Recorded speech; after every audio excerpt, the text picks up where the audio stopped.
Listen, I don't want to freak you out, but what if I told you that you might not be as prepared as you think you are to lead worship this Sunday? Like I said, I don't want to freak you out. What I want to do in this video is I want to give you a step-by-step checklist that you can follow every single week to make sure that you are 100% prepared as possible to lead worship every single Sunday. So what do you need to do to make sure that you are prepared every single Sunday? It starts here, and I'll say this first because it needs to be said, and then we'll get into the juicy stuff. But it starts here. It starts with planning early. That word early is sort of an arbitrary term, and I'm going to leave it as an arbitrary term with some loose guidelines around it because I understand that we're all in different seasons. We all have different things going on in our lives. Some of us are full-time worship leaders. Some of us are part-time worship leaders. Maybe you're a volunteer worship leader. Whatever it is, though, whatever situation you find yourself, I think the common theme in this point is that planning early does not start on Saturday. I know how it is, like things are busy in the week, especially if you're a volunteer and you can't commit a lot of time to planning to lead worship, but it doesn't start on Saturday. We have to start earlier. So I think at the very latest, ideally, we should be starting on Monday or maybe Tuesday at the latest. Obviously, it depends where you are in life. Maybe you don't need that much time. I am going to go through a checklist here of what you should be doing to prepare to lead worship, and you're going to see that it might take a little bit longer than you expect it to take. But I want to say this at the beginning. I want to say that preparation is not just a checklist to go through, even though I'm going to give you a checklist here. Preparation is not just a checklist to go through, it's a process of marinating in the necessary steps. It's this idea of the crock pot theory or the slow cooker theory, where we need time for our ideas to develop, for them to become as flavorful as possible. You aren't going to come up with a great idea on Saturday night. I mean, you might every once in a while by the grace of God, but that is not God's normal plan for us to come up with great ideas. I've seen it time and time again that it takes time for good ideas to come. So I just had to get that out of the way at the beginning. Now let's get into the juicy checklist practical side of preparing to lead worship. I've kind of broken this preparation checklist down into 3 areas. So let's start with the most obvious, which is the logistical side of leading worship. Here are some things that you need to be doing. I have them written down on my phone because this is a checklist. This is what I do every single week. So pretty much the first thing that I do every single week is I pick out the songs for Sunday. And I do this as early in the week as possible. I usually send it to my team on Tuesday, but I'm thinking about it on Monday. Part of that process involves coordinating with my pastor because I want to coordinate the songs, especially the song coming out of the message, with what my pastor just preached on, because then it creates a cohesive worship service. And I've heard people say a million times before, it's awesome. I didn't plan it all with my pastor, and the song coming out of the sermon matched up perfectly with it, and it was this amazing moment. Well, I just want to tell you, we can have those moments every week if we plan in advance. So just talk to your pastor and say, what are you preaching on this Sunday? And they'll tell you, hopefully, and then you can plan your songs around that. So I always start with picking out the songs first because I feel like the songs for me are the structure of the service. Like it's going to form the skeleton of all the other things that I'm going to plan for. So I need to have those songs in place so that I have a system to work from. So start with picking your songs out. Now, the song list is not just for us, obviously. If we have a team that we're leading with, we need to include them in the process. So like I said, for me, I send out a song list to my team on Tuesday. Ideally, I would do it on Monday, but I'm also part-time at my church, so I don't work on Mondays. But we have to let our team know. So we need to schedule our team members. Ideally, you would have them scheduled more in advance than just the week of, but check in with them and make sure that they're still available for Sunday. But then we also need to resource them. So send them that song list, and then you know what your team needs to be appropriately prepared. Every team is different. For me, most of the teams that I've served on, unless we're doing a new song, then I just send them like the set list that we're doing, and that's enough for them. If we were doing a new song, I might send them the chord sheet as well and a link to a recording of the song so that they can practice it. But of course, we wouldn't do a new song right away on Sunday. We would go over it at rehearsal. Just whatever you do, make sure that your team is resourced and make sure that you know what they need so that they are properly prepared musically to lead worship. From there, after you have picked out the songs and you've sent them to your team. Now it's time for you to make sure that you know the songs musically. This is where most people start and end whenever we are beginners in worship leading. We just start with the musical side of things. But I don't want you to miss out on this step if you've been leading worship for like 20 years. I know it's easy to just kind of coast and be like, I played these same songs for a million years, so I know them, and so I don't need to practice them. But you should just sit down and play through the songs. We're going to talk about that more in a second. But just from the musical side of things, just refresh your mind. There might be something that you forgot, or there might be a new song that you need to learn. So we all know, prepare musically before you lead worship. And now the last side of the logistical side of preparing to lead worship, this is the part that most people miss, is that we have to plan out our transitions. Do you know how you're going to get between the songs in your worship set and between the different elements in your service? Oftentimes we focus on the musical side of things. We send out the set list to our team.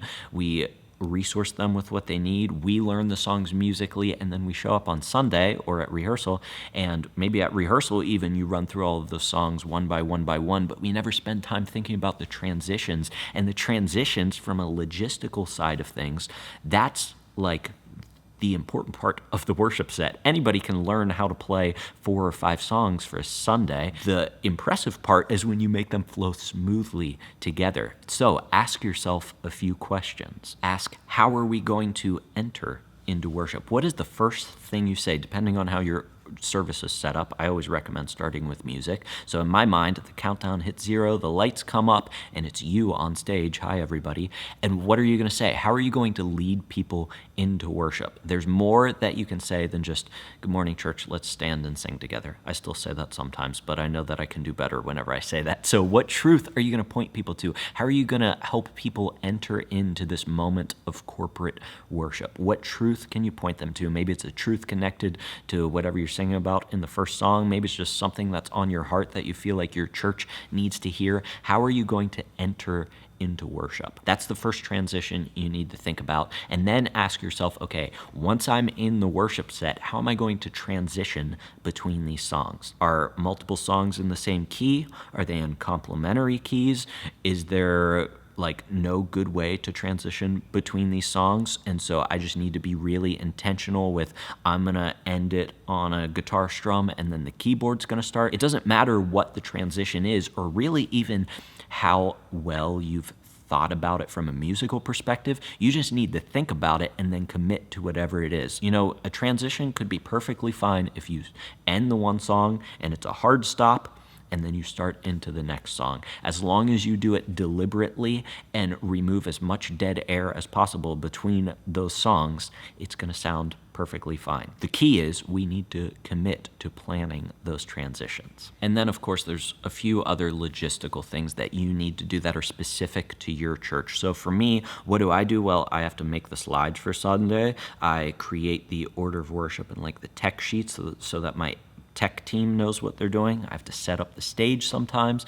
Sometimes I have to change the lighting cues. Just think, what do I need to do in advance to make sure that everything is good to go before Sunday? And just like we plan our worship sets before Sunday, you should be doing this before Sunday too. I know I've had it before where I didn't get to whatever I needed to do sometime during the week, and so I showed up on Sunday morning and I'm like, oh my gosh, I don't have the lyric slides yet, or I need to change these things around. That just creates more added pressure on a Sunday morning, and you're going to learn in a second what we should actually be doing on Sunday morning, and it shouldn't be running around like a chicken with our head cut off trying to finish everything up in the last second. These are things that you can do during the week. You can get the slides ready, you can fix the lighting cues, you can get tracks ready, whatever you have to do at your church, just do it before Sunday morning. Hopefully that first area of preparation was not new to you. Hopefully those are things that you've been doing. I didn't expect there to be any groundbreaking revelations there, world-shaking revelations, but here is another preparation area that a lot of people miss, and that is the spiritual side of leading worship. We need to be spiritually prepared to lead worship. It's so easy to get caught up in the musical side of things, but as I say all the time, and you say all the time, because I know that you know this too, worship is not just a musical act, it is a spiritual act, and so we can't just prepare musically musically and expect to be fully prepared to lead worship on Sunday, we also have to prepare spiritually. So what does it look like to prepare spiritually? And before I do give you a checklist for the spiritual side of things, I don't want to make it like a religious thing where you must do these things or else you won't be prepared to lead worship. But I want to say that the spiritual side of leading worship isn't just a checklist of things to do. Like, worship is a lifestyle. It's something that we should be committed to, not just because we're worship leaders, but because we're believers. We're followers of Jesus, and we should be living a lifestyle of worship. And once you commit to living a lifestyle of worship, we're going to talk about what that looks like here in a second, but once we commit to that, then it'll become so much easier to lead worship. Those transitions where you have to say something, they're going to be so easy because you've been living it out during the week. And those prayers that you pray, you're going to feel more confident in that because you've been praying to God throughout the week, and what we do in private comes out in public. So let what you do in private come out in public because you've committed to a lifestyle of worship. The other side of being prepared spiritually is that whenever we minister to people, we are pouring ourselves out. We're pouring from our cup, and so we need to make sure that we are constantly filling our cup. And if you haven't noticed, as worship leaders, we don't always get the chance to fill our cups in a corporate worship setting in the same way that the people in our church do, and so we can fill our cups in the private times of worship that we have. So let's talk about a few practical things that you can do before you lead on Sunday to make sure that you are spiritually prepared to lead your church. And I think there's three main things practically that we can do whenever it comes to being prepared spiritually. These are things that we should be seeking out on a weekly basis, and some of them on a daily basis. The first is this: ask yourself, do you regularly spend time in the Word of God? And for me, this is something that I've more recently made the commitment to doing every single morning. In fact, I just made a video about it not too long ago. I'll link that down in the description below.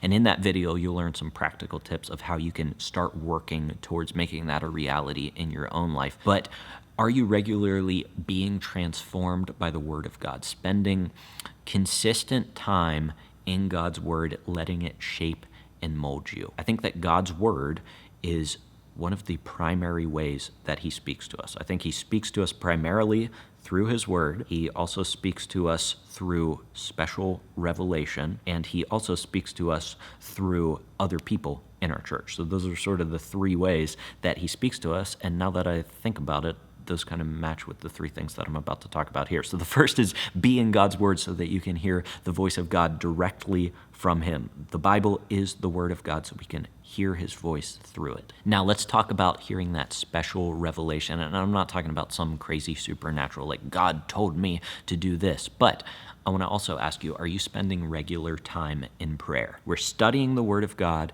and we're spending regular time in prayer, pouring our hearts out to him, worshiping him, speaking to him, but also listening to him. And that's where God reveals things to us that we wouldn't otherwise hear if we aren't actively listening to his voice. So what I like to do, and I talked about this in the video that I already talked about that I linked down in the description below, I like to just set a timer for 15 minutes and say, for these 15 minutes, I am going to pray. And I know that that might sound like a legalistic, religious thing to do.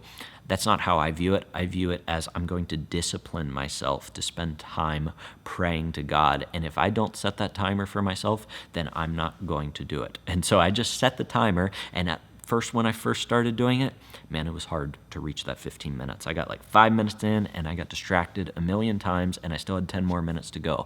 But the more I did it, and the more I committed to it, kind of like an athlete working out, when I worked out my prayer life, it became easier over time. And all of a sudden, those 15 minutes, they weren't long enough. And I needed more than 15 minutes. I needed 20 minutes and then a half an hour of being in the presence of God, listening to him and speaking to him. Are you praying to God? That's the second way that we can hear from him. And finally, the third practical spiritual thing that we should be doing to prepare to lead worship is seeking community outside of Sunday morning with believers in our church. I talked about it before. There are 3 ways we hear from God: from His Word, from special revelation through prayer, and from other believers. So are you being encouraged by other people in your church? Because the Spirit of God is inside other believers, so He can use them to speak to you, and you can speak to them through the Spirit in you, and together you can encourage and admonish and exhort one another and grow in your faith together. So that's what it means to be prepared spiritually. But also, when you spend time with people in your church outside of Sunday morning, you get to know them better, and then you can lead them more specifically because you know what's happening in their lives. To recap that step, the practical side of preparing spiritually. Are you in God's Word on a daily basis? Are you praying on a daily basis? And are you regularly gathering with the people of your church outside of Sunday morning? So now that we've done those things throughout the week, we're prepared logistically and spiritually. We've picked out the songs, we've got the slides ready, coordinated with our pastor, sent out the songs to our team,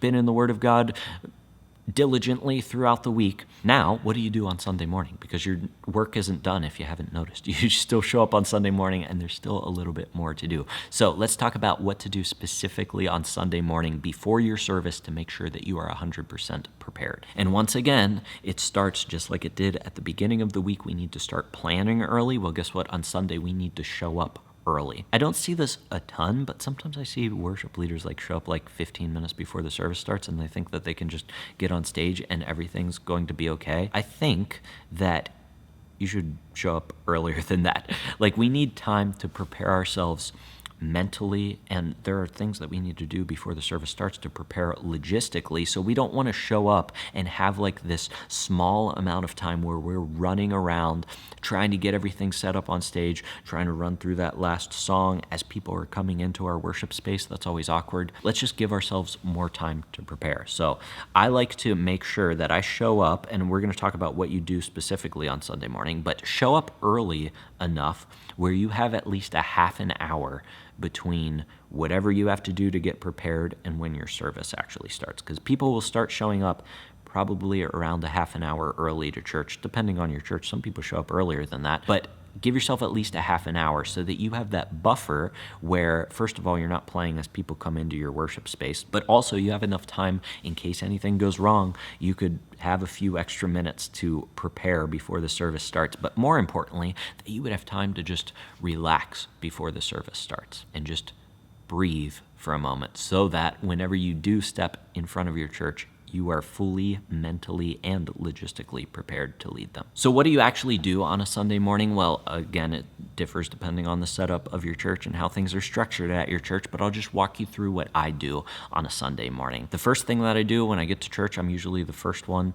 who comes to church even before the tech guys. So I will go back to the sound booth and turn everything on. I'll turn the computer on, get Pro Presenter up and running. I will turn the soundboard on and the sound system and the lighting and the video and all of the tech side of things. From there, I will sound check the mics and make sure that everything's working. I kind of do that because we have 2 services. The first service is the traditional service where I actually run sound at. But make sure you do a sound check so you make sure everything's working for the morning. And then I'll double check the slides in Pro Presenter, make sure everything's how I want them to be. I'm not setting them up in the moment, but I am making sure that they're ready to go. And then I make sure that I run through the songs for Sunday. Me and my team, we have a midweek rehearsal, but on Sunday we also do a run through of the songs and make sure that we've got everything ironed out perfectly, not just the musical side of things, but the transition side of things as well. And we run through the set and make sure that we know what we're doing. And then